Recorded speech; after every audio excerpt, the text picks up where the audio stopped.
Assalamualaikum warahmatullahi wabarakatuh. Selamat datang di channel Hera Aira.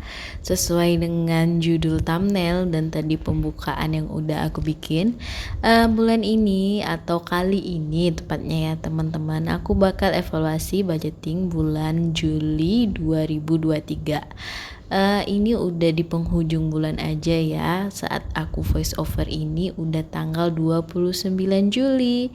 Buat teman-teman yang udah gajian di akhir bulan, pasti udah saatnya nih buat mulai anggaran baru di bulan Agustus. Nah, saatnya nih aku mencari sisa-sisa anggaran di dompet pintar ini ya. Tadi aku udah ngumpulin receh-recehan, jadi nanti receh-recehannya itu bakal aku gabungin ke celengan recehan aku dan Pak Suami ya. Jadi dicampurin aja di situ. Tanpa ada tracker khusus ataupun challenge khusus buat uang recehan. Nah, ini aku lagi ambil buat sisa-sisa uang belanja. Ini alhamdulillah banget walaupun receh-receh dan kebanyakan 1000 sama 2000-an, tapi di uang belanja itu di minggu kedua, ketiga dan keempat itu ada sisanya ya teman-teman. Nah, ini aku lagi hitungin dulu sisanya. Lumayan banget walaupun hanya receh-receh ya teman-teman. Nah, setelah selesai dihitung, aku tulis nominalnya di koloman sisa, yaitu 32.000.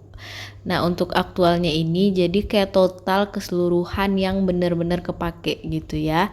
Dikurangin dari sisanya itu, yang itu deh pokoknya yang kepake. Nah, tadi yang di atas juga yang buat grocery shopping itu kan habis, jadi makanya aku tulis dulu anggarannya yang kepake berapa dan gak ada sisanya. Nah, aku lanjut lagi cari-cari ke slot lain yang bersisa. Nah, tadi kalau teman-teman notice di awal-awal di dompet pintar aku itu kan ada kayak buat anggaran arisan dan lain sebagainya. Nah, kalau itu yang kewajiban-kewajiban itu nggak bersisa ya teman-teman, karena udah fix nominalnya. Jadi nggak bakal kekurangan ataupun kelebihan. Dan kalau yang kayak wajib-wajib gitu kan, kalau misalnya mau naik atau mau ada penurunan itu pasti ada kabar-kabarnya gitu. Nggak mungkin yang secara fluktuatif seperti uang belanja yang kita gunain. Nah, tadi ada juga sisaan buat di anggaran beras, kuota, dan ini dari anggaran jajan. Aku kayak agak heran banget, entah kenapa aku tuh di bulan ini sering banget dikasih kembalian uang 2000-an. Jadi kayak banyak gitu karena uangnya 2000-an gitu, padahal kalau ditotalin itu ya kayak gitu hanya 15.000, tapi karena tebel banyak 2000-an jadinya banyak deh. Tapi nggak apa-apa, alhamdulillah banget. Yang penting ada sisanya, tapi yang bukan ada sisanya sih yang penting teman-teman. Yang penting itu nggak kelebihan, nggak kekurangan dananya, dan bisa dipakai sesuai dengan fungsinya. Nah, ini yang ada berbeda itu anggaran buat di sosial dan di salah satu anggaran kondisional yang ada di bulan ini, yaitu untuk ultah anak aku. Jadi untuk sosial itu kelebihan 20.000 budgetnya, tapi itu aku beresinnya ataupun ngambil uangnya itu dari slot jajan, karena 20.000 itu nggak terlalu gede ya teman-teman, kecuali udah kayak 50.000 ke atas itu biasanya aku pakai dana cadangan lainnya di luar anggaran yang ada di budgeting ini gitu ya. Nah, selanjutnya kalau yang buat anak aku itu, jadi kan aku bikinnya kue sama buat makan-makan keluarga gitu. Nah, itu kekurangan dananya 100 ribuan. Jadi yang aku pakai itu juga dari dana tak terduga. Jadi sebenarnya itu nggak ada pengeluaran atau kekurangan dana bulan ini yang harus aku tambal atau aku isi dari dana-dana simpanan atau dana lainnya di luar dana yang udah aku anggarin di bulan ini. Aman sih intinya, walaupun sisanya itu nggak sebanyak bulan lalu. Ya itulah namanya dinamika ya teman-teman. Walaupun kita bikin budgeting, walaupun kita bikin anggaran setiap bulan dengan nominal yang sama, itu nggak akan hasilnya itu benar-benar fix sama seperti bulan sebelumnya. Kayak bulan sebelumnya berhasil, bisa dapat sisaan dana yang lumayan banyak, bulan depannya atau 2 bulan ke depannya itu nggak pasti kayak gitu. Apalagi buat kayak soal perbelanjaan, karena harga-harga kan naik dan turun bener-bener ya nggak bisa diprediksi ya. Dan juga belanjaan kita bulan ini sama bulan lalu itu beda. Terus event yang ada di bulan lalu sama bulan ini itu beda. Kayak kondangan atau apapun itu kan beda.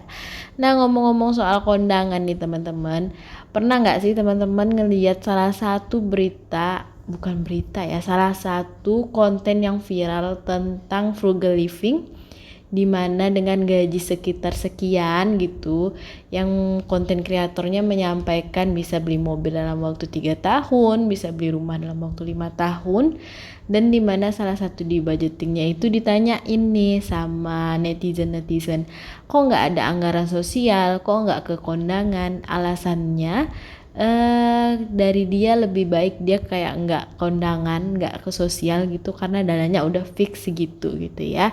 Tapi anggaran menabungnya sudah ada dan lain sebagainya sudah ada. Nah, itu balik ke pribadi masing-masing ya teman-teman. Nah, kalau aku di sini aku bukannya mau komentar apa gimana. Kalau menurut aku ya teman-teman, selama kita masih punya dana, sebaiknya kita itu kalau diundang ya kita hadir ya teman-teman. Walaupun misalnya kayak yang lain ngamplopnya 100.000 sedangkan kita mampunya hanya 50.000, it's okay gitu ya. Tapi kok rasanya ketika kita punya undangan gak hadir hanya karena kita mau ngekip anggaran kita supaya bisa beli mobil gitu ya, agak gimana gitu. Sedangkan menghadiri undangan itu merupakan salah satu kewajiban, dan gimana kita caranya care ke orang sekitar kita gitu ya. Jadi buat teman-teman, menurut aku ya, buat aku juga deh, kalau aku sih tetap lebih milih kita harus kasih budget buat sosial ataupun kayak tak terduga gitu ya. Jadi yang tak terduga itu bisa kayak ada sumbangan, terus ada undangan dan lain sebagainya. Walaupun nggak harus yang gede-gede, tapi yang sesuai kemampuan kita aja. Karena kita kan makhluk sosial ya. Jadi menurutku, ini menurut aku ya teman-teman, nggak cuman karena suatu keinginan yang menggebu-gebu sampai kita itu jadi antisosial gitu ya. Nah, ini aku udah kelewatan aja karena ngobrolin soal yang lagi viral kepanjangan. Nah, sisanya tadi itu aku masukin ke bagian saving challenge 77 lembar. Jadi kalau teman-teman ada yang baru mampir ke video ini, kenapa 77 lembar gitu ya. Jadi aku tuh bikin ini buletan-buletannya ya di saving challenge-nya ini. Pasnya itu di desainnya 77 lembar itu ya, alasannya teman-teman bunda-bunda walaupun agak gitu ya, agak kirain apa gitu 77 mungkin ya, kali ada yang nanya ya, itu alasannya agak-agak ya pokoknya gitulah ya. Yang penting ada challenge yang cantiknya menurut aku didesain muatnya 77 buletan, ya 77 aja. Mungkin next time aku pikirin bentuk yang lain supaya bisa 100 lembar ya teman-teman. Nah, ini pokoknya aku udah plot-plotin sesuai nominalnya. Tadi yang ada aku tunjukin itu ya di lingkaran-lingkaran. Jadi kan di sini aku nulisnya ada dipakai pulpen hitam, pulpen merah, dan pulpen hijau gitu ya. Kalau pulpen hitam itu bulan lalu, pulpen merah itu aku ada kelebihan dana dari bulan lalu. Kayak ada uang aku yang baru diganti gitu ya sama seseorang di bulan lalu, jadi aku masukin ke dalam tabungan ini lagi. Terus yang hijau itu dari sisaan bulan ini, bulan Juli, bulan Juli ya gitulah ya teman-teman. Kalau aku bilang bulan lalu itu berarti bulan Juni, dan bulan ini bulan Juli karena aku kan evaluasinya itu di tanggal 29 Juli 2023. Oke, ini aku atur-atur aja supaya rata gitu ya, sesuai nominalnya 50.000, 20.000, 10.000, 5.000, 2.000, dan 1.000. Nah, sejauh ini belum ada yang 100.000 ya teman-teman. Doain aja semoga ada nih nanti nominal 100.000, karena langka ya sisa itu anggaran 100.000 plek gitu. Pasti seringnya receh.